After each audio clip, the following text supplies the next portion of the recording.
आता गायत्री म्हणून. ॐ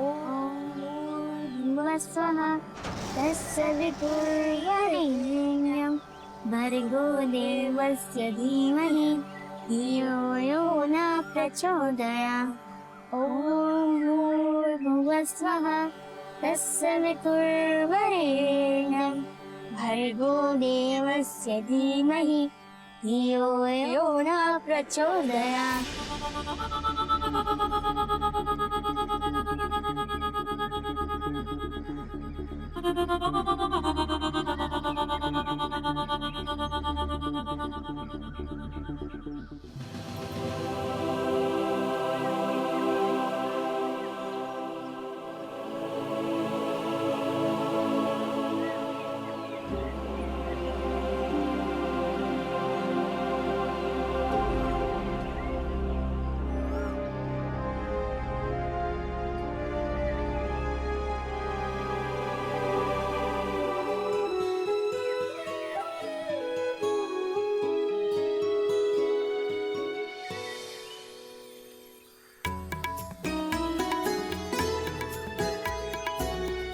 दादासाहेब,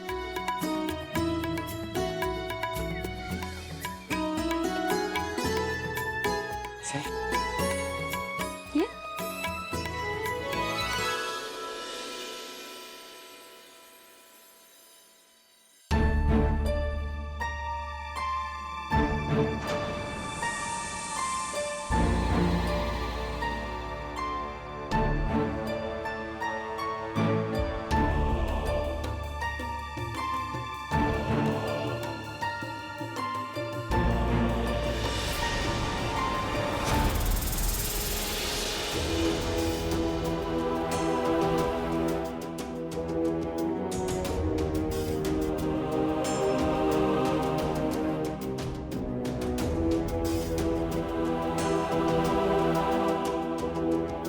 आत्या,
चांगुलपणाचा ढोंग बंद कर मीरा.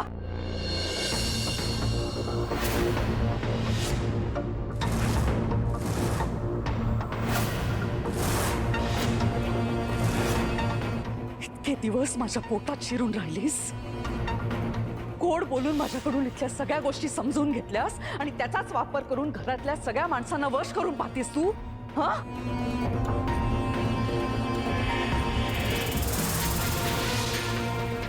मंजिरी, साळसूतपणाचा आवडणं बंद कर मीरा.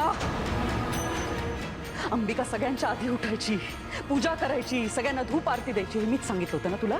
हा, आणि तेच सगळं लक्षात ठेवून हे सगळं करतेस ना तू. का? घरातल्या सगळ्या माणसांची मनं जिंकायची तुला म्हणून. पण एक गोष्ट लक्षात ठेव, अंबिका सारखं वागून तू अंबिका कधी होऊ शकणार नाहीस. तिच्या नखाची सरही तुला येणार नाही मीरा.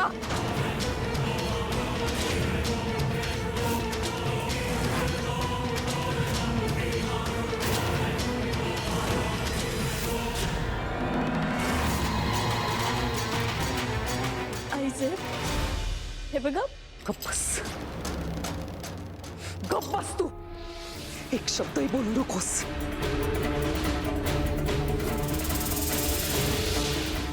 एक गोष्ट लक्षात ठेव मीरा, अंबिका या घरची सून होती. लाखात एक होती ती. अथर्ववर प्रचंड प्रेम होतं तिचं.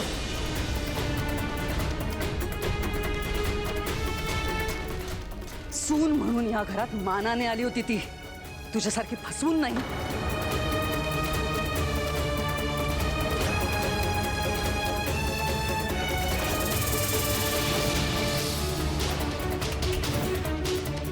लायकीपेक्षा खूप जास्त मिळाले तुला मीरा, आणि त्याचाच गैरफायदा घेतलायस तू.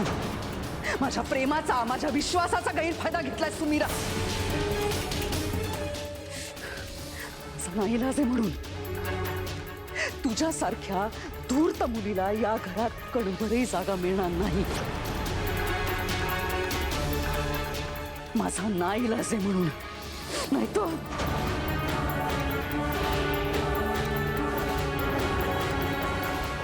यापुढे माझ्या समोर हे ढोंग करायचे नाहीत. कळलं?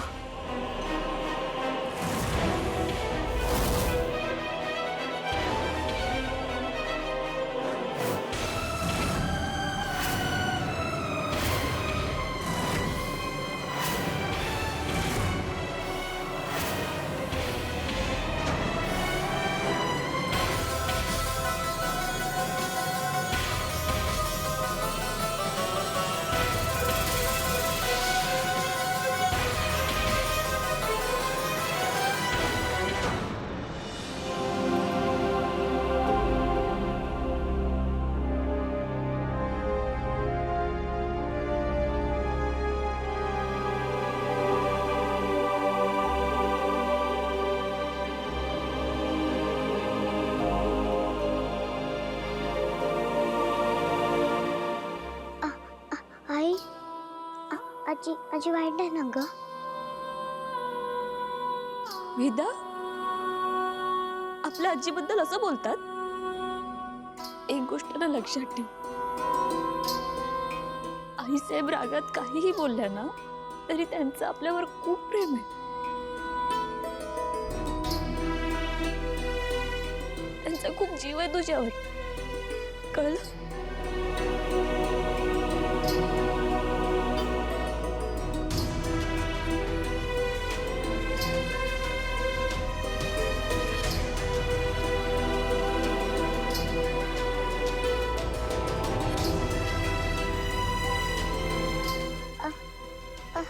आई, तू रडू नकोस.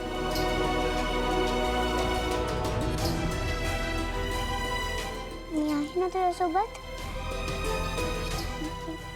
मी तुला कधीच एकटं पडू देणार नाही.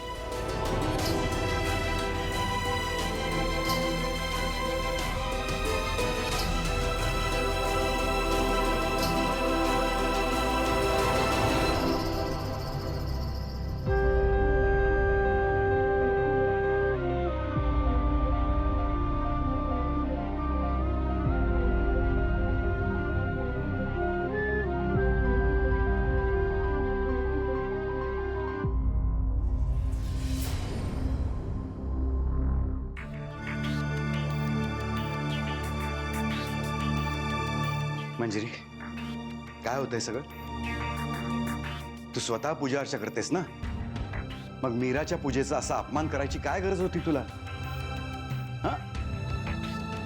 मला मान्य आहे मीराबद्दल तुझ्या मनात अतिशय राग आहे, पण म्हणून तिच्या पूजेचं ताट उधळून लावलंस तू? काय झालंय काय तुला? का अशी वागतेस तू? एक वेळ नर्मदा, दामोदर, अजित असं वागले असते तर मी समजू शकतो, त्यांच्याकडे विचार करायची बुद्धिमत्ताच नाहीये. पण तू मंजिरी, तू असं अविचारी वागशील असं मला अजिबात वाटलेलं नव्हतं.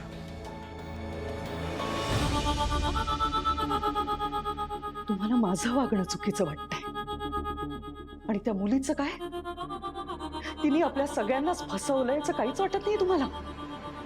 मान्य आहे, मीरा चुकली असेल, मान्य आहे. तिचा मार्ग चुकीचा असेल, पण तिचा हेतू वाईट नाहीये ना. तिने आपल्या वेदासाठी केवढा मोठा त्याग केला हे दिसत नाहीये तुला? सतत आजारी असायची वेदा, असायची ना. मीरा आल्यापासून एकदा तरी आजारी पडली आपली वेदा? वाचा गेली होती त्या मुलीची. कुणामुळे परत आली तिची वाचा? सांग ना, मीरामुळेच ना. मग तरीही त्या मीराबद्दल तुझ्या मनात इतका दुस्वास आहे? माझ्या लेकासाठी, माझ्या अथर्वसाठी जीव तुटतोय माझा. दादासाहेब, आपण जेव्हा अथर्वचं दुसरं लग्न करायचं ठरवलं तेव्हा वेदाला आई मिळावी हे होतंच, पण त्याचं आयुष्यही नव्याने सुरू व्हावं हाही विचार होताच ना. ती मीरा माझ्या अथर्वच्या आयुष्याशी खेळली आहे. मी कधीच माफ करणार नाहीये तिला. दृष्टिकोन बदल मंजिरी, दृष्टिकोन बदल. मीरा अशी मुलगी नाहीये. दादासाहेब, दृष्टिकोन बदलायची गरज तुम्हाला आहे सध्या. अथर्व त्या मीराला कधीच स्वीकारणार नाही. ती मुलगी एक षडयंत्र करून या घरात शिरली आहे. त्या मुलीला आपलं कुटुंब उद्ध्वस्त करायचंय, कळत नाहीये का तुम्हाला? षडयंत्र? बस झालं मंजिरी. तुझे जर का हेच विचार असतील ना, तर खरंच तुझ्याशी बोलणं अशक्य आहे.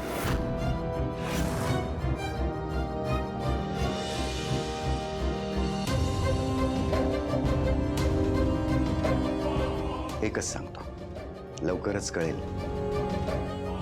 या घरात कोण नक्की कुठलं षडयंत्र असते ते.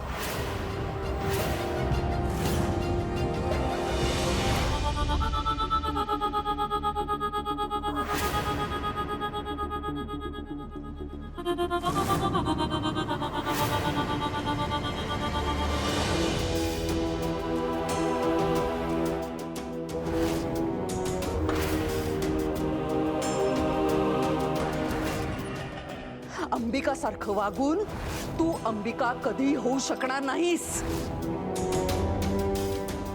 सून म्हणून या घरात मानाने आली होती ती, तुझ्यासारखी फसवून नाही. तुझ्यासारख्या धूर्त मुलीला या घरात कणभरही जागा मिळणार नाही.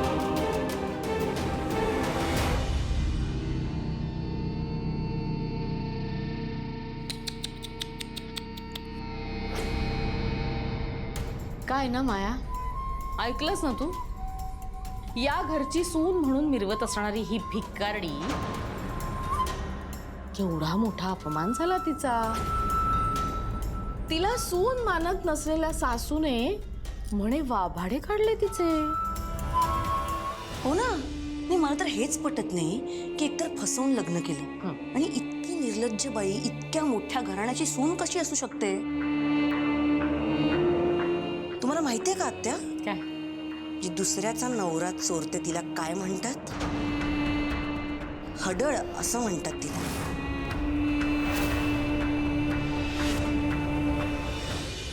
पण तरी एवढी निर्लज्ज बाई आहे नाही की इतका अपमान होऊन सुद्धा दगडासारखी घरात बसू नये. मंजिरी मॅडमनी जर मला परमिशन दिली ना, तर आत्ताच्या आत्ता हिला मी तिची जागा दाखवू शकते. बघायची कशी? कशी?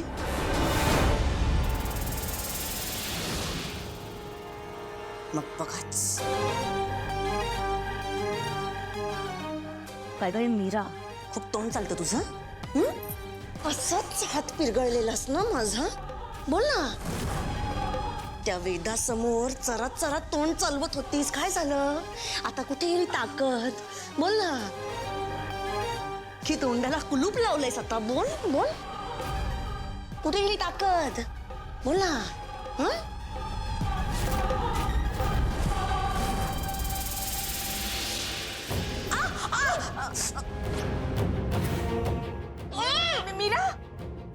मीरा सोड तिला. मीरा काय करतेस? सोड. एवढीशी तर दिसतेस, कुठून येते ताकद तुझ्या? हा, खातेस तरी काय तू? स्वतःच्या कष्टाची ना चटणी भाकर खाते. तुमच्यासारखे फुकटचे तुकडे म्हणून सुस्तावले नाहीये मी. आता ना हात मोडला तरी सुद्धा चालेल. तू सोड आधी तिला. सोड आधी तिला.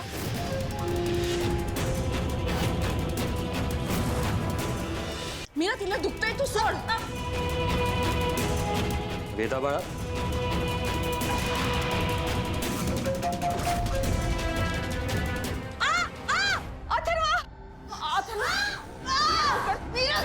हात सोडतच नाही. मीरा काय चाललंय?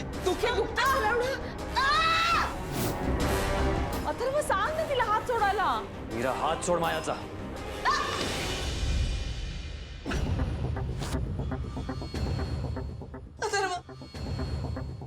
बघ ना रे, मी वेदाला ना भेटायला आलेले,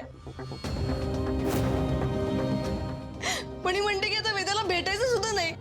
खरे आता आपल्या वेदाला भेटायचं सुद्धा नाही मी. का? तुला अडवणारी ही कोण? कोण म्हणून काय विचारतोयस? स्वतःला या घरची मालकीण समजते ना ती, महाराणी. तू आला नसतास ना तर हात मोडला असता मायाचा. मीरा, तू वेदाला फक्त सांभाळतीयस. तिला कोण भेटणारे कोण नाही हे तू नाही ठरवायचंस. आणि परत असं करू नकोस. तुम्ही माझ्या खोलीत का आलात?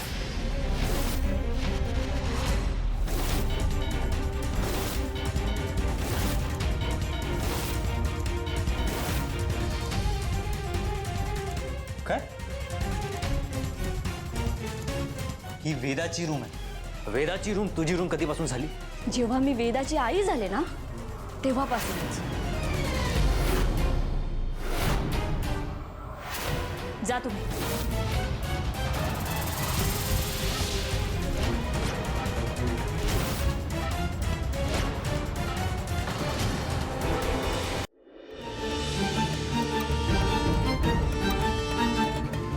काय निर्लज्ज बाई आहेस तू?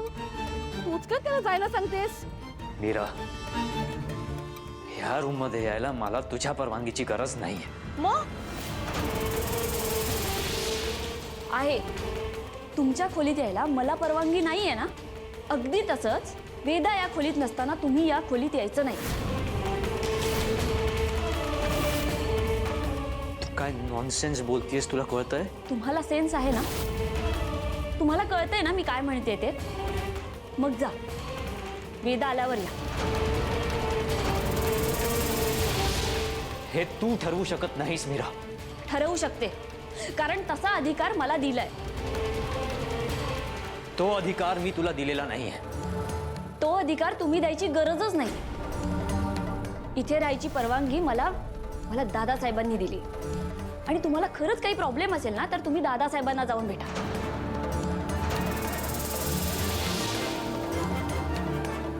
जा आता. बापरे, दिस इज टू मच. हो ना, हो किती बोलते.